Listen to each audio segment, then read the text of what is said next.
ዩክሬን የ1 ቢሊዮን ፓውንድ ግምት ያለውን የሩሲያውን ፕሬዚደንት ቭላዲሚሮቪች ፑቲንን ቤተ መንግስት ልታወድመው በከፍተኛ ዝግጅት ላይ መሆኗ ሲገለጥ በጥቁር ባህር የሰው አልባ የጦር አውሮፕላን አሊያም ድሮንስ ጥቃቷም የሩሲያን በርካታ ጥብቅ ስፍራዎችም ያለ አንዳች ጥበቃ ማስቀረቷ ተነግሯል። ዩክሬን ከምዕራባውያኑ በሚስጥር ባገኘቻቸው የሰው አልባ የጦር አውሮፕላኖችና የተለያዩ የጦር መሳሪያዎች ሩሲያን ቁም ስቅሏን ስታሳያት፣ ሩሲያን በወገኗ ከሰሜን ኮሪያ አዲስ ባገኘቻቸው ጠንቀኛና አዲስ ሚሳይሎች በዩክሬን ላይ ከባድ የተባለ ኪሳራ ማድረሷ ተገልጧል። ወዲህም ለሩሲያ የጦር መሳሪያ እህል መታመኛ የሆነችው ሰሜን ኮሪያ ዳግም ሌላ ባላስቲክ ሚሳይል ሙከራ አድርጋለች። ጠፋ ያለው ገንዘብ የሚሞት ከብት ይገዛበታል፣ አሊያም ለኪሳራ ያለው ቢነግዳ ይተርፈው ይሏል። ዓለም ዛሬ በሁሉም ክፍሎቿ አስከፊና ነውርም የተሞላባት ግጭትና ጦርነቶች ይሰማባታል። ያም ማነሳት የተባለ ይመስል ደግሞ ከአየር ንብረት ለውጡ ጫና የተነሳ ለሕያውያን ፍጥረታቶቿ የማትመች የሆነችባቸው ክፍሎችም እንዳሉ ይነገርባታል። ጦርነቱም ይሁን የአየር ንብረት ለውጡ ግን በሰው ልጅ እጅ የመጣና የሚቆሰቆስ ስለመሆኑ ዘልቀው የሚያሳዩትም ብዙዎች ናቸው። ዓለም በዚህ ወቅት የመካከለኛው ምስራቅና የምስራቅ አውሮፓ ጦርነቶች ለመፍትሄ ርቀዋት ስትሰቃይ፣ በኮሪያ ልሳነ ምድርና በታይዋን ደሴትም ያሞጣሞጡባት የጦርነት ባጮቿ ሊፈርጡ እያራጇትና መቆሚያ መቀመጫ እንዳሳጧት ይነገራል። በተለይም ደግሞ በዚህ ወቅት በቻይናና በታይዋን ደሴት መካከል ያለው ውጥረት ከዕለት ወደ ዕለት መበርታቱ፣ በኮሪያ ልሳነ ምድርም የሰሜን ኮሪያና የደቡብ ኮሪያ ወዳመ ጃፓንና የአሜሪካ ፍጥጫ ማየሉ ለምድሪቱ መዋዠቅን አምጥቶባታል ነው የሚባለው። ሆድ ለባሰው ማጭዳታው ሰውን የሆነችው ሰሜን ኮሪያ እንደ አውሮፓውያኑ አቆጣጠር ከ1950 እስከ 1953 የተፈጸመባትን ግፍና በደል ቂሟን ቀብራ የምትተወው አልሆነም። አገሪቱ ልርሳው ልተወው ብትል እንኳን በዚያ ቀጠና ያሉት ደቡብ ኮሪያና ጃፓን ከአሜሪካ ጋር አብረው እየቆሰቆሱም እየቀሰቀሷትም ያስታውሷታል ሲሉ የሚያሳዩት ብዙዎች ናቸው። አይን ደም ይጠላል ይሏል።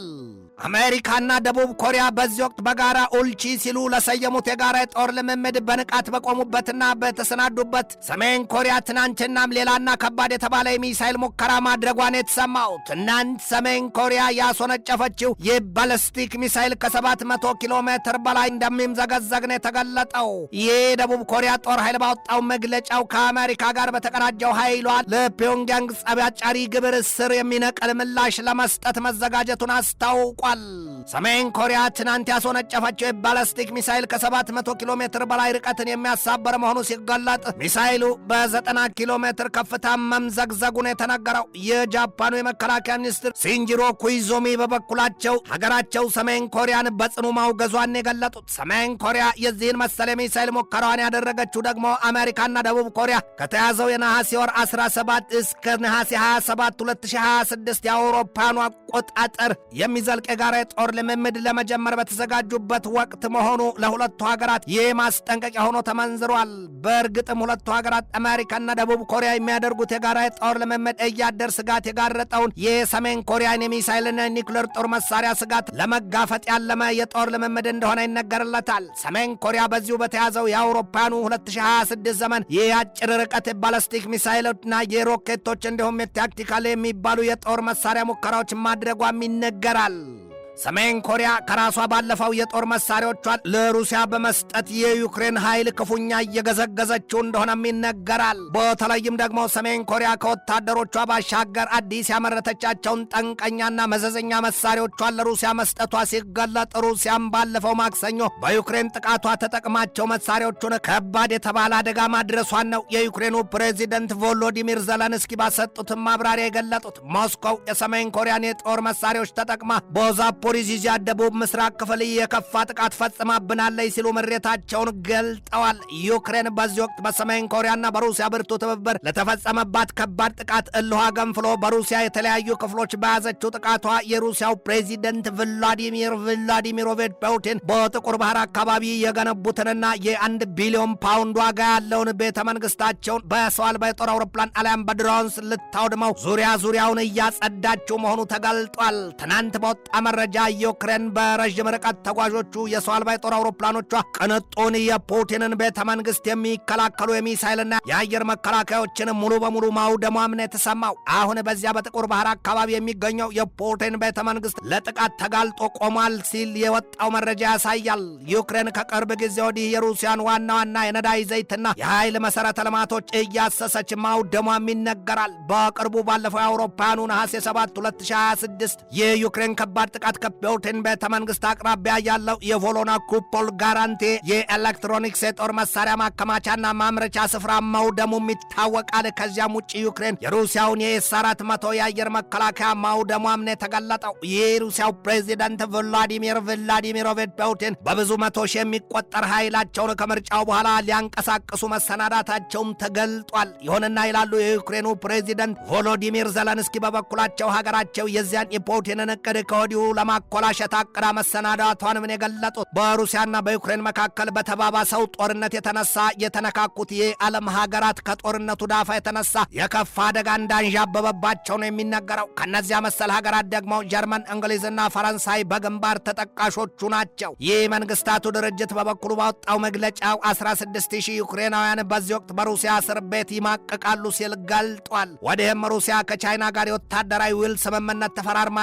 ስትል ጃፓንም ስጋቷን ዛሬም ገልጣለች። አሁን የምዕራቡና የምስራቁ ጎራ ተካፋይ ሀገራት የግዙፍ የጦርነት ዝግጅት በአንድ የሚሆን በሌላ በግልጥ እየታየም እየተነገረም ነው። ነገሩ ሁሉ ቁልፍልፍ አሊያም ምስቅልቅል ከማለቱ የተነሳ በምድር ጥበብ የሚፈታ አይመስልም ሲሉ የሚያሳዩትን ብዙዎች ናቸው። የኒኬ ኤዥያ ዘገባ እንደሚያትተው ቻይናና ሩሲያ ከጃፓን ድንበር አቅራቢያ በከፍተኛ ደረጃ እየተጠናከሩና እየተዘጋጁ መሆኑን ያስረዳው። ሁለቱ የኒውክሌር ታጣቂ ሀገራት ሩሲያና ቻይና ሁለቱም ከጃፓን ጋር ቂም ተቋጥረው ዘመናትን የዘለቁ መሆናቸው ይታወቃል። ሩሲያና ጃፓን በኩሪል ደሴቶች፣ ቻይናና ጃፓን በሴንካኩ አሊያም በዲያው ደሴቶች በቀል ዓይን መተያየት ከጀመሩ ዓመታት ተቆጥረዋል። ወዲህም ከበስተጀርባቸው ሰሜን ኮሪያ ለጃፓን ጠንቅ ሆና ማድፈጧን ልብ ይሏል። ወዲያ ደግሞ በጃፓን ከ54000 በላይ ጦሯን ያስደፈጠችው ሀገር አሜሪካ ዛሬ ከሩሲያ ከሰሜን ኮሪያና ከቻይና እንዲሁም ከኢራን የበረታ የግዙፍ ጦርነት ስጋት እንዳለባት ሲነገር ምናልባትም አሁን ባለው የአሜሪካ የጦር መሳሪያና የጥይት እጥረት ግጥምጥሞሽ ሩሲያና ቻይና በአሜሪካ ላይ ጦራቸውን ሊሰብቁ ከቶም ሊወሯት ይችላሉ የሚል መረጃ ወጥቷል። አሁን አሜሪካ ይሏታል በኢራን በገባችበት የማጥቃትና የመከላከል ዘመቻዋ የጦር መሳሪያዎቿ በአመዛኙ መውደማቸው ይነገርባታል። ፕሬዚደንቷ ዶናልድ ትራምፕ ሊሸፋፍኑት ቢሞክሩም የአሜሪካው የጦር መስሪያ ቤት ፔንታጎን በኢራን ለተያዘው ጦርነት ሲል የጦር አውሮፕላን ጫይ መርከቦቹን ቢሉ የጦር አውሮፕላኖቹና የአየር መከላከያዎቹን ከእስያና ከአውሮፓ አህጉር ወደ መካከለኛው ምስራቅ ቀጠና ማዛወሩና ማስፈሩም አይዘነጋ። ወዲህ የጦር መሳሪያና ጥይት እጥረት ገጥሞታል ሲባል የዚያ መሰል በሩን ከፍቶ የመተው ጉዳይ አሜሪካን ለቻይናና ለሩሲያ እንዲሁም ለሰሜን ኮሪያ የቀጥታ ጥቃት የሚያጋልጥ ሆኖም ተመንዝሯል። የዚያ በአሜሪካ የጦር መሳሪያና የጥይት እጥረት ክፍተቱ አሁን በአሜሪካው ፕሬዚደንት ዶናልድ ትራምፕና በሀገሪቱ የጦር መስሪያ ቤት ፔንታጎን መካከል ከፍተኛ የተባለ ውዝግብ ማስነሳቱም ይነገራል። በአሜሪካ ጦር የጥምር ኃይል ዋና አዛዥ ጀነራል ዳን ኬን በሰጡት የሰሞኑ ማብራሪያቸው አሜሪካ በኢራን ከገባችበት ጦርነት በሆነው መንገድ ለቃ ትወጣ ዘንድ ከሀገሪቱ የደህንነት መስሪያ ቤት ዋና ዳይሬክተር ጆን ሮትክሊፍ ከሀገሪቱ ምክትል ፕሬዚደንት ጄዲ ቫንስና ከሀገሪቱ የውጭ ጉዳይ ሚኒስትር ማርኮ ሩቢዮ ጋር መምከራቸው ይታወቃል። የቀድሞው የአሜሪካው ፕሬዚደንት ጆ ባይደን የ$300 ቢሊዮን ግምት ያለው የጦር መሳሪያና ጥይት ለዩክሬን መስጠታቸው ዛሬ አሜሪካን የራሷ አሮባት የሰው ታማስ ስላለችን አድርጓታል ነው የሚባለው። በዚያ ላይ ደግሞ ያ ሁሉ የጦር መሳሪያና ጥይት የተሰፈረላት ዩክሬን ራሷን እንኳ ከሩሲያ ጥቃትና ወረራ ማዳን አልቻለችም። ወይ ተሸንፋ አለየላት ወይ ደግሞ አሸንፋ አልወጣች። ወይ አግብቻ አልወለድሁ ወይ መንኩሻ አልጸደቅሁ ይሉትን ያስታውሷል። አገሩም ነገሩም ተነካክቷል። በዚያ የሩሲያና ዩክሬን ጦርነት እጁ የሌለበት ሀገር አለ ለማለት ይቸግራል። የባለ 32 አባል ሀገራቱ ጥምረት ኔቶ ቢሉ፣ የአውሮፓ ህብረት የኳድ ቢሉ፣ የአውኩስ ሌላው ቀርቶ የእስያ ቀጠና የአሜሪካ አጋር አባሮቹ ሀገራት ጃፓንና ደቡብ ኮሪያም እጃቸው አለበት። አንድም ለዩክሬን ድጋፋቸውን ሰጥተዋል፣ ሁለትም በሩሲያ ላይ ማዕቀብ ጥለዋልና። ሌላው ገጽታ ደግሞ አሁንም በመካከለኛው ምስራቅ ቀጠና ያለው የአሜሪካና የኢራን የኢዝራኤል ብቻ የሚመስለው ነገር ግን በቀጥታ ኢራንና የባህረ ሰላጤውን ቀጠና ሀገራት አሊያም የመካከለኛው ምስራቅ ቀጠና ሀገራት በአመዛኙ ሙስሊም ሀገራቱን ያነካካ ሲሆን ከዚያም በተጓዳኝ ኢራንና ዩክሬንን እስራኤልንም ከሩሲያ ጋር ያናከሰ ሆኗል ሲሉ የሚያሳዩት ብዙዎች ናቸው። አሁን ታዲያ በዚያ በተመሰቃቀለውና የዓለምን የምጣኔ ሀብት ክፉኛ የተባላሸቀው ውል አልባው ጦርነት ይሄ ከዚያኛው ነፃ ነው አሊያም የተሻለ ነው ለማለት ይቸግራል ነው የሚባለው። በአሜሪካ ደካማ ጎን ገብተው ሩሲያና ቻይና ጥቃት አሊያም ጦርነት የሚያውጁባት ከሆነ ደግሞ አሜሪካ መቼም ቢሆን የማይነጥፍ ኃይል እንዳላት የሚያሳዩባት ብዙዎች ናቸው። ከአሜሪካ ውጪ በየትኛውም ሀገር እጅ የሌሉና በየትኛውም ሀገር የጦር መሳሪያ ጠበብቶች የማይሰሩ የጦር መሳሪያ ባለቤት ናት ይሏታል አሜሪካ። በአንድ ወቅት በዚሁ በተያዘው የአውሮፓውያኑ 2026 ዘመን የአሜሪካው ፕሬዚደንት ዶናልድ ትራምፕ ከሩሲያዎቻቸው ቭላዲሚር ቭላዲሚሮቪች ፑቲን በገጠማቸው ዛቻና ፉከራ ተንተርሰው ሲናገሩ ወዲህም በራሷ በአሜሪካ በቻይናና በሩሲያ መካከል ከተያዘው የከፋ የጦር መሳሪያ ሽቅድምድም አንጻር ወኔያቸው ግንፍል ብሎባቸው ኖሮ ይህንን ሲሉ አስጠነቀቁ። ዶናልድ ትራምፕ the United States of America possesses enough nuclear weapons to blow up the world 150 times። ትራምፕ ይህንን ያሉት ከሲቢኤስ ኒውስ ጋር በነበራቸው ሰፊ ቃለ ምልልስ ነው። አሜሪካ ከአጠቃላይ የጦር ኃይሏ ብቃት ያንን ትበል እንጂ በሩሲያና በቻይና እጅ የሌሉ ከዓለም ግዙፍ የጦር አውሮፕላን ጫኟ ዩኤስኤስ ጀራልድ አር ፎርድ የጦር መርከብ እስከ በአየር ላይ ነዳጅ የሚሞላው ከርሳም አውሮፕላን ወዲህም እንደ ነጫጭ እርግቦች ከአውሮፕላን ጀርባ ተነስተው በሰማይ ላይ ተወቅቶ የተበተነ ሱፍ የሚመስሉ በርካታ አይነትና መጠን ያላቸው የጦር አውሮፕላኖቿ ከየትኛውም ኃይል የሚታደጓትና የሚያስከብሯት መሆናቸው ይገለጣል። ያቺ በሰፋፊው የውሃ አካላት ላይ ከ75 እስከ 86 የጦር ጀቶችን በጀርባዋ አዝላ የምትንጎማለለዋ የዓለም ግዙፏ መርከብ ጉዳይ የሚስጥሯ ነገር ቋንቋ ዓመት ይቀልባል ይሏታል። መርከቢቱ ዩኤስኤስ አር ጀራልድ ፎርድ ስያሜዋ የተሰጣት ከ38ኛው የሀገሪቱ ፕሬዚደንት ጄራልድ ፎርድ ነው። ለሀገሪቱ ባህር ኃይል ለአገልግሎት የተሰማራችው ደግሞ እንደ አውሮፓውያኑ አቆጣጠር በግንቦት 31 2017 የተረከቧትም የወቅቱ ፕሬዚደንት የነበሩት ዶናልድ ትራምፕ ናቸው። ይህችው ግዙፏ የዓለም መርከብ በጀርባዋ ከ75 እስከ 86 የጦር አውሮፕላኖችን ጭና በከርሷ ደግሞ ከ4500 እስከ 4600 ወታደሮችን ጭና የምትንፈላሰስበትን የውቅያኖስና የባህር ውሃ አካላት እንደ ሰማዩ መብረቅ እየሰነጣጠቀችና አረፋ እያስደፈቀች ብዙ ሺህ ማይሎችን አቋርጣ ጦርነት በታወጀበት ቀጠና አካባቢ ደርሳ መልህቋን ጥላታ ሸበርክና የጦርነቱን ባሩድ እያነፈነፈች ግዳጇን ትወጣለች። ያ በሰማዩ ላይ ሳለ